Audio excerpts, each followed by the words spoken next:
llamado a mantener la unidad y la solidaridad tras las afectaciones del terremoto, el rechazo frente a procedimientos calificados como ilegítimos por parte de parlamentos de la región que atentarían contra la democracia y la estabilidad de gobiernos progresistas, así como el trabajo legislativo desarrollado en este último año, fueron algunos de los elementos que marcaron el discurso de la presidenta de la Asamblea Nacional, Gabriela Rivadeneira, en el marco de la ceremonia de Informe a la Nación 2016. De inmediato compartimos con ustedes una entrevista efectuada previamente desde los medios legislativos a la presidenta del Parlamento junto con Ramón Bravo, periodista de la radio de la Asamblea. Vamos a dialogar con la presidenta de la Asamblea Nacional, Gabriela Rivadeneira. Señora presidenta, varios aspectos que analizar. El mismo presidente de la República mencionaba es su último informe a la Nación correspondiente a su mandato. La exposición de los logros en este último tiempo, cómo deja el país al que será su sucesor y así también mucho énfasis en lo que tiene que ver con lo que se ha tenido que realizar a partir del terremoto que azotó nuestro país. Una lectura general. Bueno, sin duda alguna la sesión de ayer tenía características especiales, es decir, el último informe a la Nación del presidente Rafael Correa, puesto que el próximo 24 de mayo tomará posesión el nuevo presidente electo en las urnas, en el febrero del 2017, que será la elección popular en nuestro país. Y parte de eso fue justamente el resumir en un informe estos 9 años de gobierno, que prácticamente fue denominada como la década ganada, y claro, y mostrar esos grandes logros. Por un lado, todos los avances en cuanto a salida de la pobreza, indicadores en educación, salud, derechos y accesos básicos de la ciudadanía hacia generar justamente esas mejoras en la condición de vida de la gente, pero además también en anuncios importantes. Yo creo que el haber anunciado el tema de un reajuste presupuestario, el tema además de una supresión y una también complementariedad de diferentes instituciones del Ejecutivo que ahora tanto desaparecerán como otras, y las funciones irán a otras carteras de Estado. Yo creo que es parte de esos simbolismos que ayer tuvieron a bien manifestarse dentro de la sesión, justamente para sintonizar con la necesidad urgente de que el país en estos momentos tiene que hacer reajustes necesarios, no solamente producto del tema de la coyuntura económica, sino sobre todo después del terremoto del 16 de abril. Recalcar aquí que ese terremoto cambió la historia del país, de la noche a la mañana cambió la historia de los ecuatorianos y ecuatorianas. Y este tema también tuvo una prioridad especial dentro del informe a la Nación del presidente, por lo que yo creo que no solamente se deja cerrado un periodo, sino lo importante fue ver que este periodo se cierra de un gobierno, pero que un proceso político continúe y continuará también enmarcado en principios fundamentales, en ejes transversales, queda programado en valores, en una nueva concepción de la ciudadanía, nueva conciencia generada a través de la sociedad ecuatoriana durante los últimos años, que yo creo que son de los principales logros de este proceso de transformación. Presidenta, en el balance que se está desarrollando en este programa sobre el informe de la Nación, a los 9 años es bueno también concatenar esto con el propósito, con todo el plan de gobierno que tuvo Alianza País desde el año 2007. Entonces, es bueno hacer un balance, en este caso un balance legislativo, ¿no? ¿Hasta dónde se ha avanzado? Usted en su intervención dijo: en este periodo hemos aprobado 47 leyes para dar vida y fuerza a los postulados de Montecristi. Se refería a la Constitución aprobada en 2008. 15 leyes por año. ¿Usted podría decir o podría decirnos si efectivamente esta producción de leyes corresponde a lo que se plantearon ustedes cuando presentaron un plan de gobierno, ¿no? Y cuando usted fue candidata? Por favor.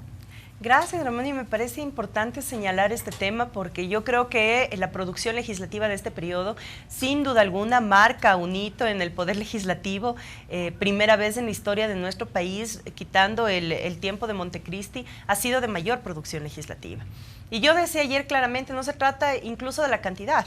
Pudimos haber aprobado 5 o 50, en este caso han sido 47 leyes. Más allá de la cantidad, es lo que significa cada una de esas leyes para la transformación de la vida de la gente y el mejoramiento de su condición de vida.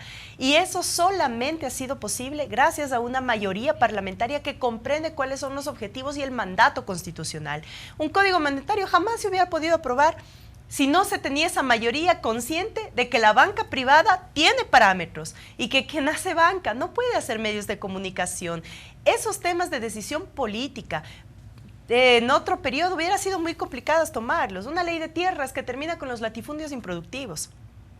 Una ley de aguas que prohíbe la privatización. Es decir, se han tomado decisiones que van enmarcadas en el cumplimiento de esa garantía de derechos otorgadas en la Constitución, pero además por una concepción muy fuerte del camino hacia dónde vamos. La Constitución nos reestructuró el Estado, la Constitución nos dio el camino, es el camino de la construcción de la sociedad del buen vivir. Por lo tanto, cada una de estas leyes significa aportar a esa profundización de esa revolución ciudadana, de esa construcción de la sociedad del buen vivir, y por lo tanto es ahí donde se reivindica la necesidad o se reivindica la posibilidad que hemos tenido durante este periodo de que esta mayoría parlamentaria haya tenido absoluta coherencia y absoluta lealtad, no a una persona, sino a un proyecto por el que llegamos aquí justamente a la Asamblea. Cuando nosotros recorrimos, y en especial cuando yo recorrí el país como candidata asambleísta nacional, nuestra principal oferta de campaña era dar un equipo en la Asamblea Nacional que sea coherente con esos postulados, que vaya a cristalizar y a transparentar, a hacer realidad esos postulados que nos habíamos enmarcado. Y yo creo que en gran medida lo hemos hecho gracias a esa coherencia. Ayer lo decíamos, y yo en especial siempre he hecho un agradecimiento a los asambleístas. Posiblemente no a todos. Posiblemente hay asambleístas en los que también tenemos que recaer una crítica constructiva desde la propia institucionalidad de la función legislativa. Pero sí ha de ser un agradecimiento a esos asambleístas que asisten a sesiones de comisiones, que vienen a plenario, que toman sus decisiones, que son responsables de sus decisiones, a los que aportan, a los que construyen en territorio, organización, tejido social.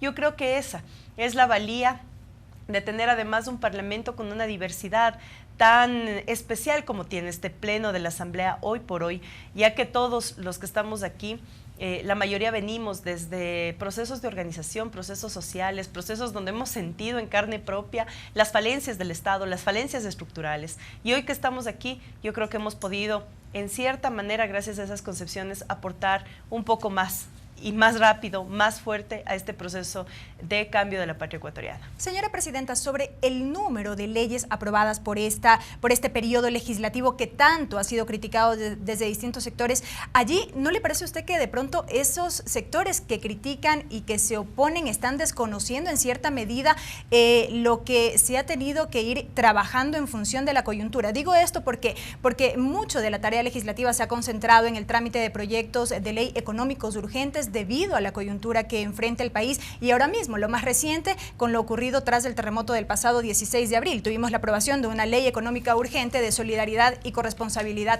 ciudadana. ¿No se está desconociendo aquello también? Bueno, yo creo que dentro de las voces de oposición es su tarea, es decir, desacreditar y deslegitimar una mayoría, porque sabemos que estamos próximas a una elección parlamentaria también. Y estamos viendo en experiencias de países de la región que nos ponen una alerta mucho más fuerte también a nosotros, el sentido de cuidar, de precautelar y de visualizar, visibilizar, empoderarnos de estas transformaciones que hemos hecho desde el legislativo. Pero dentro de las voces de oposición, por supuesto, o sea, aquí se ha confundido y se ha tratado de también manipular muchísimo el tema de una lealtad y de una coherencia profunda a otro tipo de términos que han sido utilizadas por la oposición para caracterizar a este periodo de la Asamblea Nacional. Realmente yo, como digo, yo tengo muy claro y muy establecido cuáles esos parámetros que dividen el tema de interés particular dentro de una campaña electoral y dentro de esa práctica política a lo que hemos hecho acá con absoluta responsabilidad. Y digo, eso ha sido potenciado a través de un debate democrático, donde todas y todos han tenido la palabra, donde todos pueden expresarse, pero también donde comprendemos que además de que no solamente haya una hoja de ruta trazada, no solamente hay una agenda legislativa para el año 2016 o hasta mayo del 2017 que nos hemos planteado como periodo, sino que también la legislación tiene que ser flexible. Tiene que ser flexible porque esa flexibilidad nos permite justamente que podamos acoplarnos a las necesidades urgentes. Es decir, antes del terremoto, teníamos la necesidad urgente de equilibrar nuestra balanza fiscal. O sea, hemos pasado desde el año 2015 y todo el año 2015 pasamos sin percibir un solo centavo de ingresos petroleros. Eso significa en el presupuesto general del Estado el 52% del presupuesto de inversión. Si no estábamos recibiendo un solo centavo, eso quiere decir que el 52% del presupuesto de inversión se vino abajo. Por lo tanto, decayó la obra, una desaceleración económica, todo lo que ya como ecuatorianos hemos estado siguiendo durante estos meses en el país. Ante eso, la necesidad de equilibrar esa balanza definía ya nuestro modelo económico. Es decir, en vez de aplicar formatos establecidos para equilibrio de finanzas, como hubiera sido lo más fácil posiblemente, subir combustible, transporte, agua, luz, lo que te da más réditos rápidos de ingreso, hubiera sido lo más fácil posiblemente, pero va en contra de nuestra política cuando estamos pensando en las grandes mayorías y estamos pensando en la salida de la pobreza todavía. Entonces no podemos afectar a los más pobres por unas políticas económicas, por más de emergencia que tengamos. ¿Qué debatimos? Cigarrillos, cervezas y bebidas azucaradas. Eso reivindica no solamente un tema de que el ser humano está por sobre el capital, sino también puso en gran debate nacional un tema sustancial que es la salud integral del ser humano. Esos son temas que tenemos que tratarlas de manera urgente. Después del terremoto, lógicamente, esas zonas que fueron devastadas por el terremoto, no solamente que perdieron infraestructura, perdimos vidas humanas, sino que además perdimos años de desarrollo de esas zonas. Es volver a nacer en muchísimas de esas zonas que fueron absolutamente devastadas, y ante eso también necesitábamos tomar la decisión de aprobar esta ley de solidaridad y de corresponsabilidad ciudadana en la misma lógica del modelo económico, sin afectar a las mayorías y justamente sentando todavía y visualizando que nuestra sociedad sigue siendo una sociedad todavía inequitativa, con grandes brechas de ingresos entre las personas que más tienen con las que menos tienen.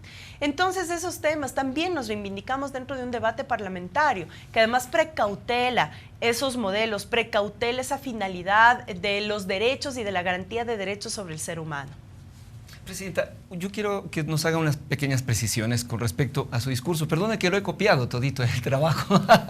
Presidenta, usted dijo, ¿en qué nos hemos equivocado? Seguro que sí, pero es preferible equivocarse cuando todos los días te levantas con una misma convicción, con nuevas ideas, con pasión por hacer, que por miedo a equivocarse terminar no haciendo nada. Quiero ligar esta parte de su intervención a lo que viene por delante y que es solamente ya un año, estamos casi a un año de culminar este periodo legislativo. Tendremos una ley de económica urgente, no sé si sea urgente, la calificarán el presidente o la receptará la Asamblea, herencia y plusvalía. Tenemos la ley de artesanos, pesca, semillas, que son leyes productivas. Tenemos la ley de culturas, que ha sido una obsesión suya como gestora cultural. Y algo más nos quedará también por hacer, aparte de llevar una fiscalización por la reconstrucción tal como manda la ley de solidaridad. Digo yo en el contexto general. Si me ciño a lo que usted dijo, esta convicción y esta pregunta que se ha hecho, ¿en qué nos hemos equivocado? ¿O que nos hemos equivocado? Seguro que sí.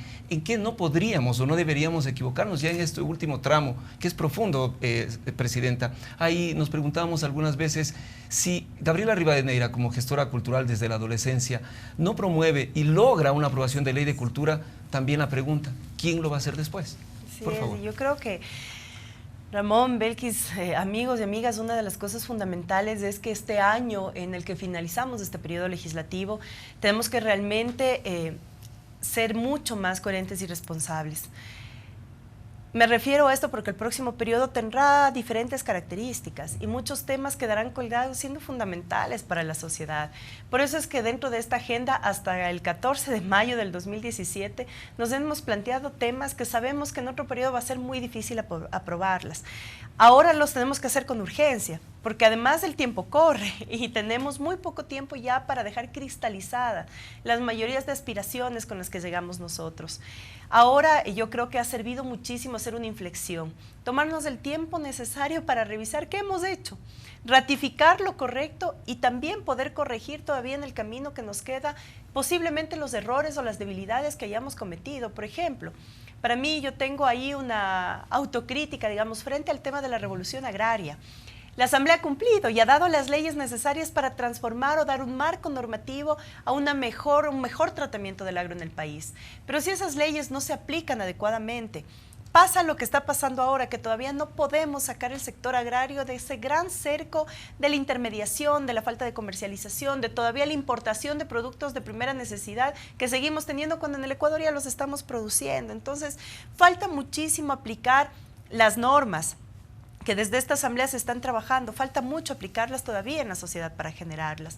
Entonces ahí es cuando yo digo, una ley es un aporte fundamental, pero no transforma en sí mismo la realidad de las sociedades, porque solamente el ser humano que ocupa esa herramienta de la ley puede transformar su vida y por lo tanto su vida en torno a una sociedad. Ahora quedan muchas cosas por hacer todavía. Hemos definido nuestra agenda con algunas leyes. Las urgentes, lógicamente, van a ser las que reactiven la economía. Eso nos hemos planteado desde inicio de este año 2016, el tema de la reactivación económica a través del tratamiento de diferentes leyes, el tema del turismo, que es fundamental ahora, no solamente después del terremoto, sino con mayor razón en todos los territorios y en todos los rincones de la patria. Tenemos una patria maravillosa, un Ecuador con una diversidad que ya de por sí se muestra al mundo sola y atrae al mundo producto de esa diversidad. Entonces tenemos que dar una ley de turismo que realmente garantice y potencie, incentive el sector turístico nacional. La ley de defensa del artesano, más de 800,000 familias. Más de 800,000 familias en el Ecuador están directamente relacionadas al ámbito artesanal.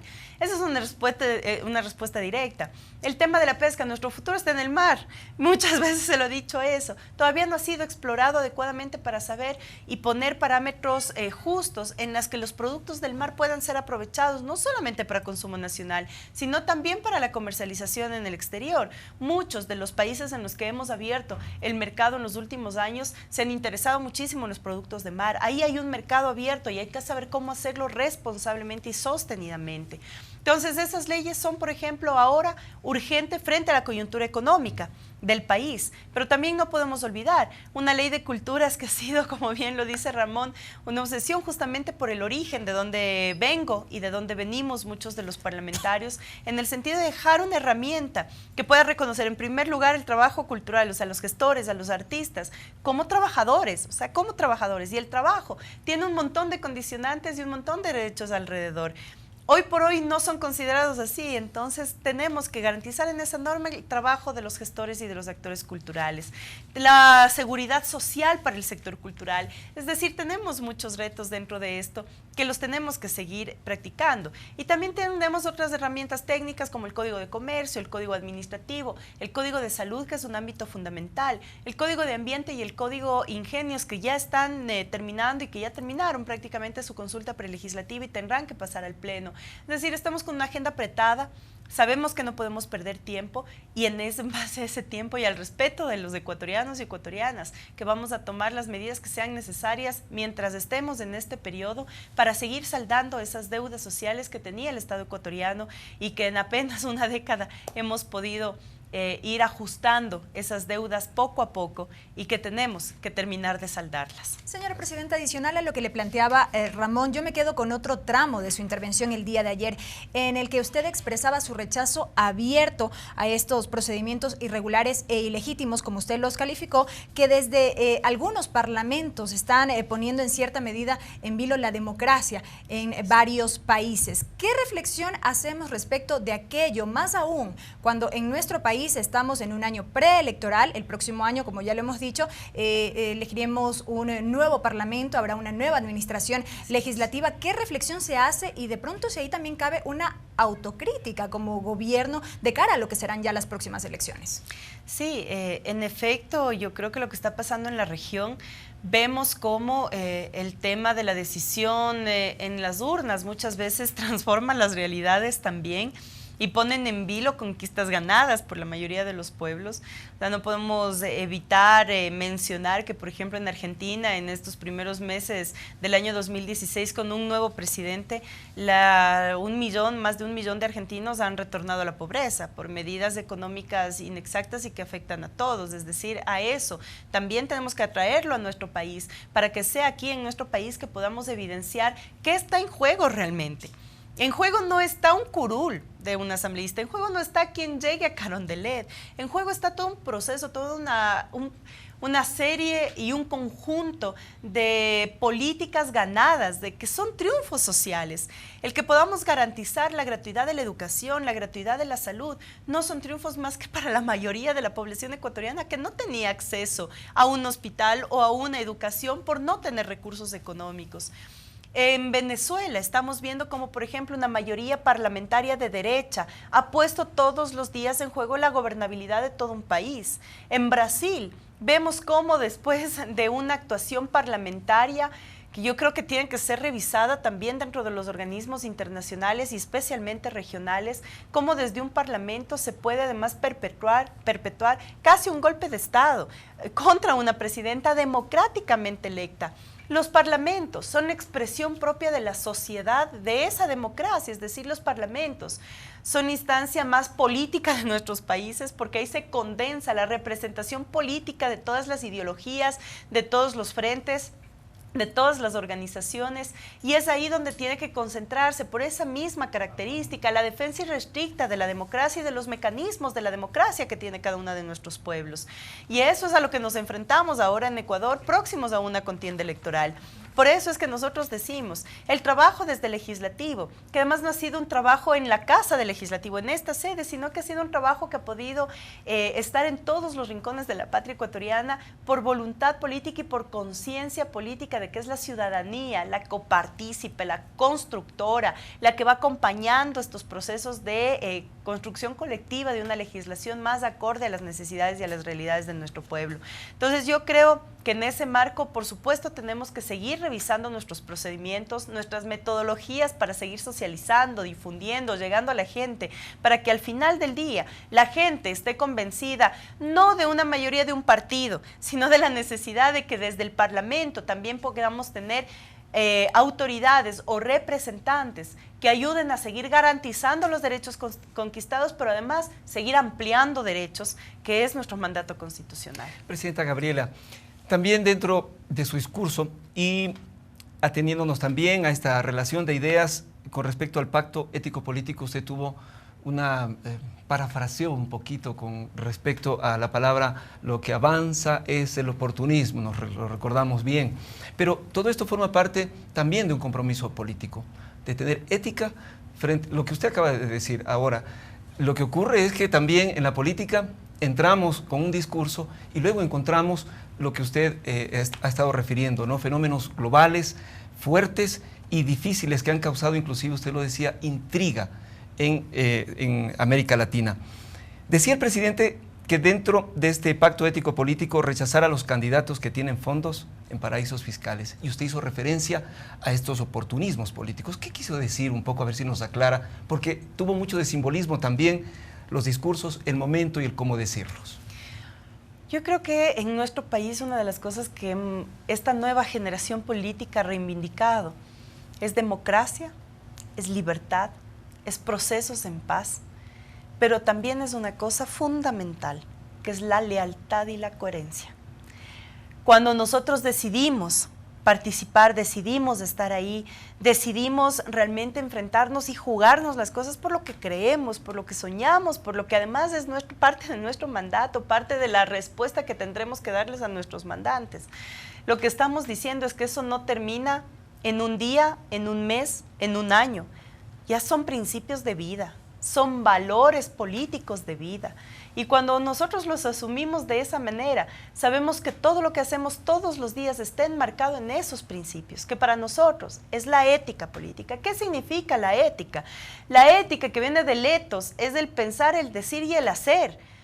De la misma manera, yo no puedo pensar algo y hacer otra cosa, porque ahí estoy cayendo no solamente en una deslealtad a mí mismo, sino una deslealtad a lo que justamente yo represento de esa lógica de la práctica política.